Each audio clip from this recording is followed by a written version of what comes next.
o calor do seu carinho. Sou um menino e o pai saindo, com vontade de avoar. O menino e o pai saindo, com vontade de avoar.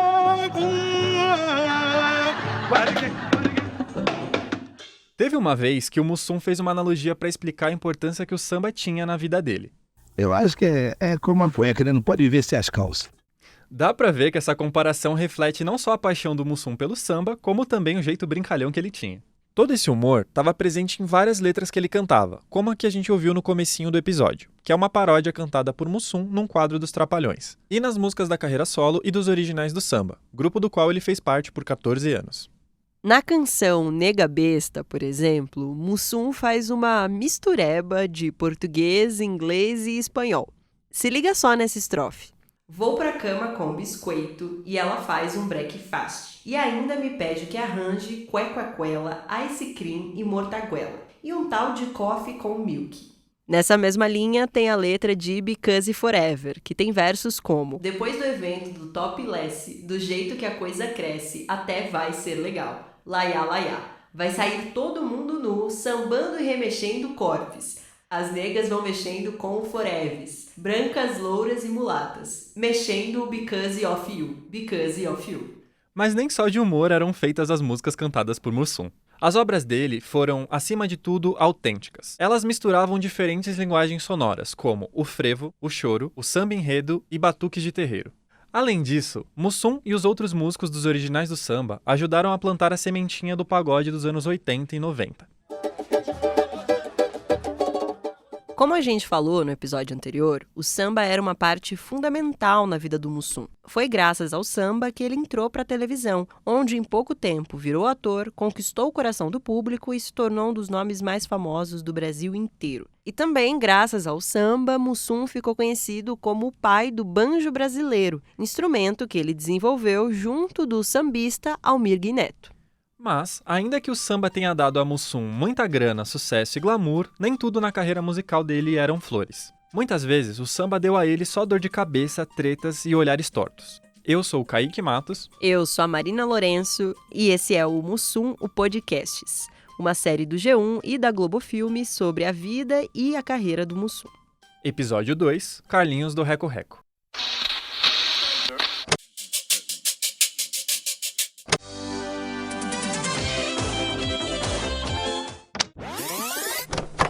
Cacildos, por falar em camarão, me deu maior sede. Chapéu, terno, camisa listrada e calça branca. É com esse típico figurino de um sambista dos anos 60 que os modernos do samba se apresentavam na turnê que eles fizeram pelo México no ano de 1964. Aqui vale um lembrete. Os modernos foram o primeiro grupo do Mussum. Os Originais do Samba surgiram só depois. Bom, voltando ao raciocínio, no México, toda vez que os modernos subiam ao palco, eles estavam vestidos assim, de chapeuzinho, camisa listrada ou até de smoking e por aí vai. Eles estavam lá apresentando para os mexicanos todas as facetas do samba, na roupa, na dança e, é claro, na música. Era como se os modernos estivessem, vamos dizer, fazendo um samba tipo exportação. E essa turnê no México foi digna de uma chamada da Sessão da Tarde, cheia de aventuras, confusões e perrengues que certamente dariam um bom filme dos Trapalhões. Onde tem confusão, essa galera tá no meio. Cuidado! Os Trapalhões no reino da fantasia. Tudo começou com um espetáculo do Carlos Machado aqui no Brasil. O Machado era aquele famoso produtor cultural que tinha contratado os modernos do samba para tocarem nos espetáculos que ele dirigia. Aquele lá que a gente falou no episódio passado, lembra? Então, pouco depois de entrarem para o time do Machado, os modernos estrelaram Teu Cabelo Não Nega. Um show que foi um sucesso tão grande que uma produtora de showbiz mexicana convidou a trupe para uma turnê no México.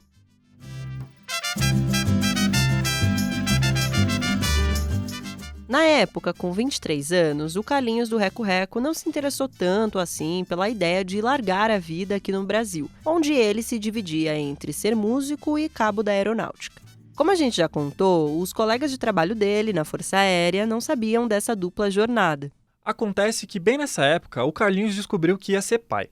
A Alessi, que era a mulher dele, estava grávida. Então eles precisavam juntar dinheiro para o filho que estava a caminho. Sabendo disso, Carlinhos inventou no quartel uma desculpa bem fraca, dizendo que precisaria ficar de licença durante alguns meses e, por incrível que pareça, a desculpa colou.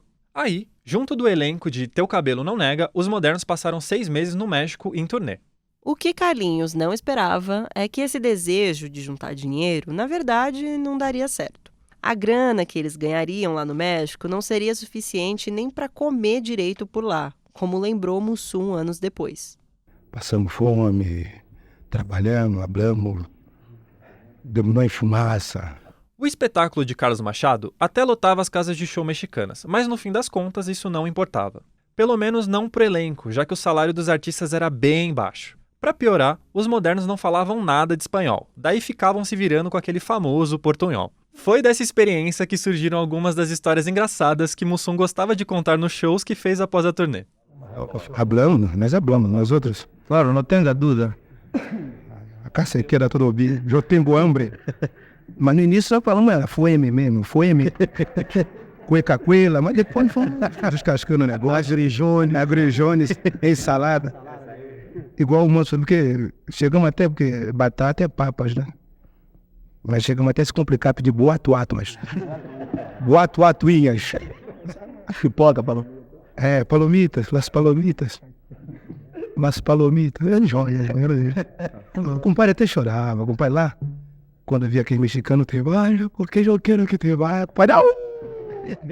A rotina do elenco de Teu Cabelo Não Nega era bem puxada. Toda semana tinha muito show para ensaiar e apresentar, mas dinheiro que é bom ficava faltando. Daí a situação gerou uma baita revolta. Para você ter ideia, a atriz Marília Pêra, que estava no elenco do espetáculo, ficou tão irritada com Carlos Machado que tentou até mobilizar uma greve entre os artistas. Mas ninguém topou. Em 2017, Marília Pêra relembrou os bons momentos da viagem ao México, apesar de tudo. Ficamos 6 meses no México. Eu comecei a fazer Carmen Miranda ali. E o Mussum, os originais do samba, estavam ali me escorando, me ajudando. Os Modernos do Samba decidiram então contornar a crise fazendo alguns bicos para tirar uma grana extra. E não tiveram dificuldades para isso, pelo contrário. O público mexicano adorava ouvir os músicos. Então, nas horas vagas do trabalho com o Machado, os sambistas tocavam em barzinhos, sempre lotando as casas e recebendo elogios.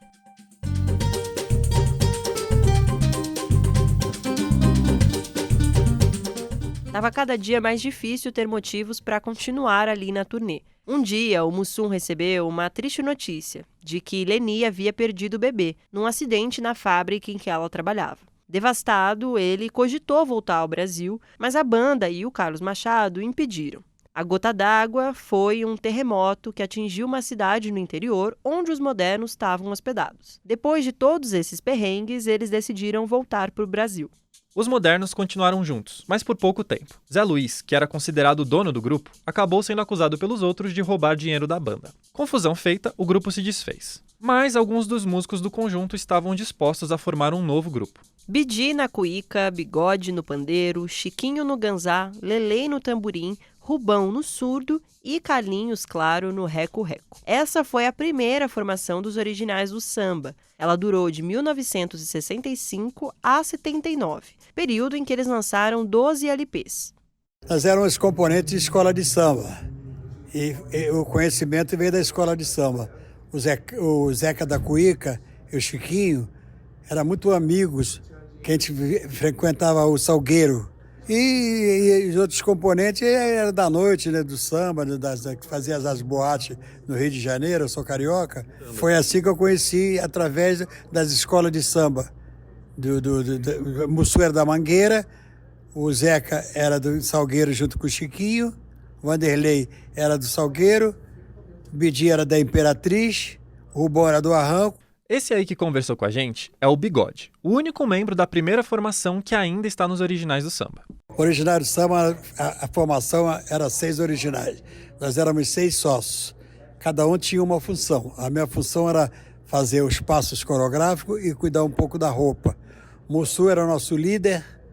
O Bidi e Chiquinho fazia parte do musical. o Rubão era o financeiro.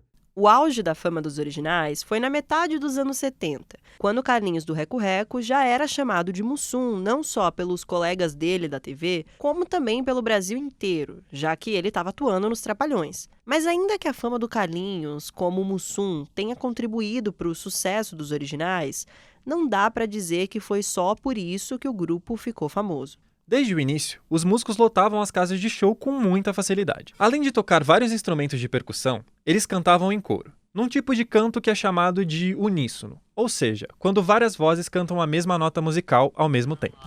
Assassinar o camarão. Nos shows, enquanto cantavam e tocavam, eles também dançavam. E quando eu falo dançavam, eu não tô falando de uma mexidinha qualquer no corpo, não. Eu tô falando de coreografias no ritmo das músicas mesmo. E Mussum sabia que mandava bem na dança. Samba ingueirense, pelo que eu aprendi samba com meus amigos aí, canto por fora.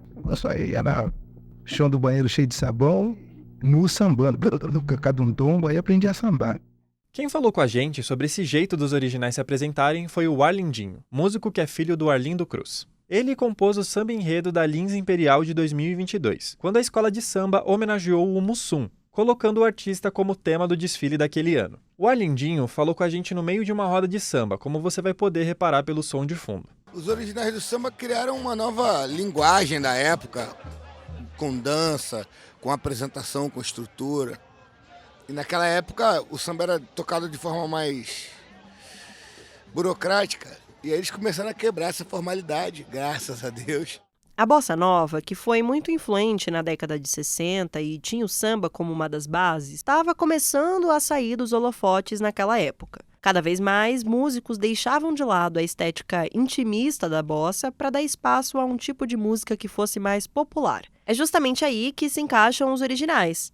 A música deles lembra uma roda de samba. Assim começou a tragédia no fundo do mar. Tragédia no Fundo do Mar, o assassinato do camarão, é o maior sucesso da carreira dos Originais. A música traz várias marcas do grupo, a começar pelos versos que abrem a canção, imitando o jeito de um vendedor de rua. Ostra, ostra, saíram na briga no fundo do mar. Então o camarão se mandou, o camarão, já era.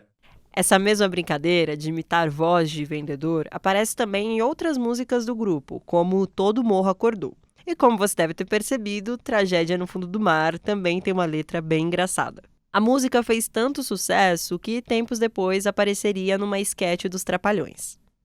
Assassinaram o camarão. Assim começou a tragédia no fundo do mar. Ih, Cacildes, por falar em camarão me deu mó sede. Olha aí, Cotá! Sai mais uma bem gelada que essas aqui evaporou tudo, vagabundo. Anos antes de ser lançada, Tragédia no Fundo do Mar havia sido censurada. Na ditadura militar, toda música precisava da aprovação prévia do Estado.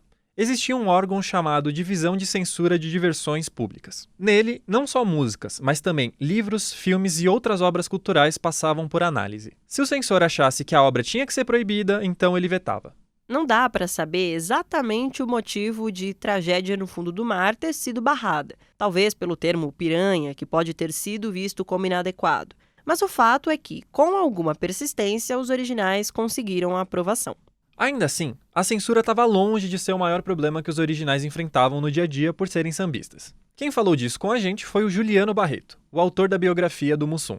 Então acho que o problema do Originais, dos sambistas da época, nem chega nessa coisa da censura, do Chico Buarque. Isso aí talvez seria um problema chique de ter, né? O problema deles era estar na rua e não poder tocar na rua, porque passava a polícia e batia em todo mundo, prendia todo mundo por vadiagem. Essa tal lei da vadiagem, que o Juliano comentou, era frequentemente aplicada contra sambistas. A princípio, a lei prevê punição de quem vive no ócio, ou, como ela mesma sugere, alguém que só fica vadiando por aí nas ruas. Na prática, a lei, que segue em vigor até hoje, é muito criticada por ter um histórico de criminalização da população negra e pobre. Existe um projeto em tramitação no Senado para acabar com essa lei. O Carlinhos não chegou a apanhar nem ser preso por ser sambista, mas durante anos escondeu de muita gente essa carreira dele, por medo de ser demitido da aeronáutica. Foi só depois de incontáveis mentiras do Carlinhos que os colegas dele da aeronáutica acabaram descobrindo o lado musical. E para surpresa e felicidade dele, os colegas não reclamaram, muito pelo contrário, gostaram do trabalho dele como artista.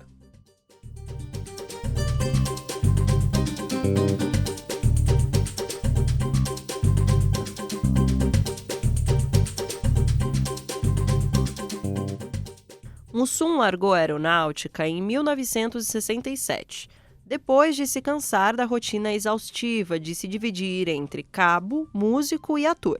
Nos originais, Mussum colecionou alguns discos de ouro e regravou músicas de gente como Adoniran Barbosa, Clara Nunes, Elza Soares, Baden Powell, Jair Rodrigues, Jorge Benjor, Martinho da Vila e mais um montão de artista. Em conversa com a gente, Martinho contou que Mussum falava o nome dele sempre no plural. Ele era muito alegre, sempre divertido, me encontrava, me abraçava, gostava dele falando tudo no plural. Martinhos! O primeiro grande sucesso dos originais foi a regravação de Cadê Teresa, do Jorge Ben. Mussum dizia que Jorge sempre estava oferecendo as obras dele aos originais. As 3 músicas são do Jorge Ben, né? Tá. Aliás, o Jorge sempre deixa pra nós uma música. Todo ano o Jorge escolhe uma musiquinha e dá pra nós. Jorge nos deu Cadê Teresa, a primeira música. A segunda, Vou Me Pirulitar. A terceira, tá chegando em fevereiro, né? Agora tem a quarta aqui, a resposta da Teresa. Dá pra gente fazer aqui? Tem a fé também. E tem a fé. Você lembra do Tem a Fé? Nunca tenha medo. Os originais não só regravaram outros artistas, como também fizeram parcerias e com alguns dos principais nomes da história da música brasileira, como Chico Buarque e Elis Regina. Junto com o Mussum, que então era integrante dos originais do samba, eu fiz a primeira Bienal do Samba. E nessa Bienal a gente conseguiu classificar Lapinha, do Baden Powell, e Paulo César Pinheiro. Eu acho que muito dessa classificação se devia à participação dos originais do samba, que foram os melhores grupos de instrumentistas que a música brasileira já teve. Numa turnê dos originais pela Europa, no começo dos anos 70, Mussum assistiu a um show de uma banda de rock britânica chamada Mango Jerry e ficou fascinado pelo som de um dos instrumentos, o banjo.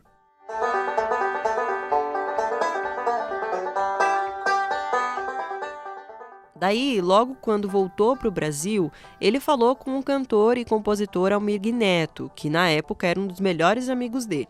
Mussum estava decidido que queria inserir o som do banjo nas rodas de samba, e para isso queria testar coisas novas. Conversa vai, conversa vem, acorde vai, acorde vem, e os dois acabaram criando um novo instrumento, o banjo brasileiro. Fazendo uma engenhoca, eles pegaram o braço de um cavaquinho e colocaram no lugar do braço do chamado banjo americano, aquele que o Mussum ouviu no show do Mango Jerry. O instrumento, que antes tinha 5 cordas, ficou com 4 cordas de cavaquinho. Além disso, diminuiu de tamanho com a troca de braço. O Alindinho explicou essas diferenças sonoras pra gente com a ajuda de algumas palhinhas. O banjo americano ele é um banjo basicamente para solo. Ele tem algumas condições, a afinação é diferente, tem mais cordas. O banjo brasileiro tem 4 cordas e a gente toca para conduzir, tipo... Já o banjo americano ele é para solo, para alguns movimentos de efeito. Então essa é a diferença. O banjo brasileiro ele é de condução e o banjo americano de solo, de efeito, enfim, detalhes da música. O banjo brasileiro ele é um banjo mais para conduzir. O banjo americano tem um som mais agudo, voltado realmente para solar. E o banjo brasileiro tem esse grave que a gente gosta, aquele som rouco, gostoso do... O banjo brasileiro trouxe agressividade, trouxe vitalidade para o samba, força. O banjo é um dos instrumentos mais importantes da história do samba. Ajuda na condução, emociona, arrepia. De fato, o banjo sou suspeita a falar, mas é um instrumento maravilhoso. O banjo não foi a única referência autêntica que Mussum usou no samba. Em algumas músicas dos originais, por exemplo, o xilofone estava presente, o que não era muito comum em canções do gênero. Os músicos ainda mesclavam batuques como sons de terreiro, de jongo e de machixe. O jeito despojado dos originais de se apresentar, em pé, dançando e cantando junto, seria uma influência para o pagode dos anos 80 e 90. O Fundo de Quintal, talvez, seja o grupo que foi mais influenciado pelos originais. O movimento começou pelo Rio e São Paulo e já se espalhou pelo Brasil inteiro. É o pagode, uma divertida mistura entre a tradicional roda de samba e a descontração do karaokê. Em meio a tudo isso, Carlinhos do Reco Reco era também Mussum, o personagem dos Trapalhões, um dos programas de maior sucesso do Brasil. E isso tinha um preço. Ser tão multitarefas começou a pesar não só para ele mesmo, como também para os artistas que trabalhavam com ele. A dupla jornada de Antônio Carlos foi motivo de brigas nos originais várias vezes. Vira e mexe, os sambistas achavam que ele privilegiava a vida de ator, coisa que ele negava firmemente. Até que, depois de 14 anos juntos, com muitos discos e turnês pelo mundo, os originais racharam. Ou melhor, Carlinhos do Reco Reco saiu do grupo. Tempos depois, ele disse que teve, nessa época, o que hoje a gente chamaria de burnout, um tipo de esgotamento mental. Aí enrolou tudo, né? Aí começou a dar estafa. Primeira vez que o mangueirense teve estresse, outras coisas mais. E primeira vez que comecei a ter problema aí, ficar meio nervoso, andar com tonturas e outras coisas mais, aí tive que dar um time aí na coisa. Então conversei com meus amigos, os originais do samba me deram aquela dispensa. Agora estou dispensado do grupo. Estou só trabalhando em humorismo, em filme, e graças a Deus agora estou mais descansado um pouquinho e praticando meu esporte favorito. Trocopismo socialmente. Mesmo fora dos originais, Mussum não largou o samba. Continuou ativo na Mangueira, a escola do coração dele, e pela primeira vez apostou numa carreira solo, em 1980. Mussum está agora lançando seu disco sozinho.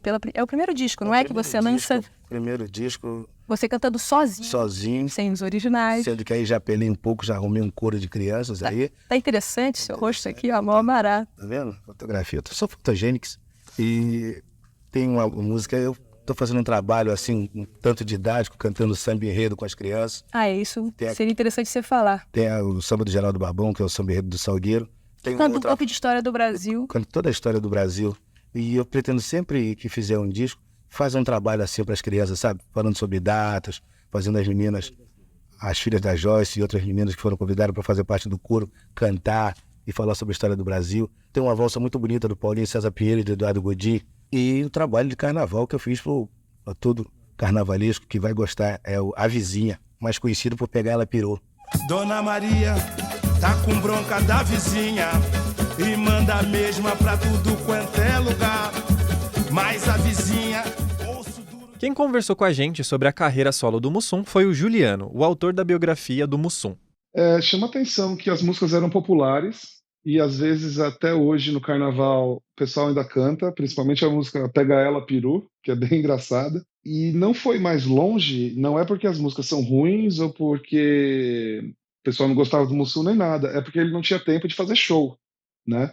Ele gravava os discos e tem discos com participações assim maravilhosas, assim, de Martinho da Vila, para ele cantando música do Vinícius de Moraes. Tem umas coisas assim, se você prestar atenção, você fala assim, nossa, tem uma música dele cantando com Chico Anísio. Você fala, nossa, aqui Chico Anísio também canta. Então assim, tem umas coisas muito malucas, muito legais na obra solo do Mussum, mas ficou popular porque ele chegou a fazer clipe, chegava a aparecer na televisão para dar uma divulgada, tocava no rádio, né? E a pessoa comprava os discos, mas não chegou mais longe pela falta de tempo e por não fazer show. Mussum lançou 4 discos em carreira solo, todos na década de 80. Nessa época, os Trapalhões eram uma verdadeira febre de norte a sul do Brasil. No próximo episódio, você vai entender como o Mussum se tornou um trapalhão e como a fama dele na TV também teve influência direta nas músicas e nas tretas dos originais do samba.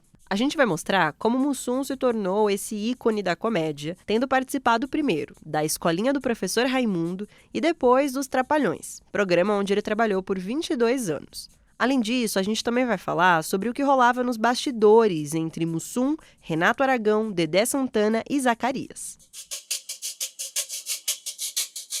O roteiro e a produção deste episódio são de Marina Lourenço, Kaique Matos e Ellen Menezes. Neste episódio também colaboraram Gustavo Vanderlei e Viviane Matheus. A produção executiva é de Braulio Lorentz e Cláudia Kreuter, com o apoio de Letícia Ginac. A edição é de Ellen Menezes, com assistência de Kaique Matos. Este episódio recitou versos das letras Nega Besta, composta por Arnaldo Rodrigues, e Because Forever, de João Nogueira e Mussum.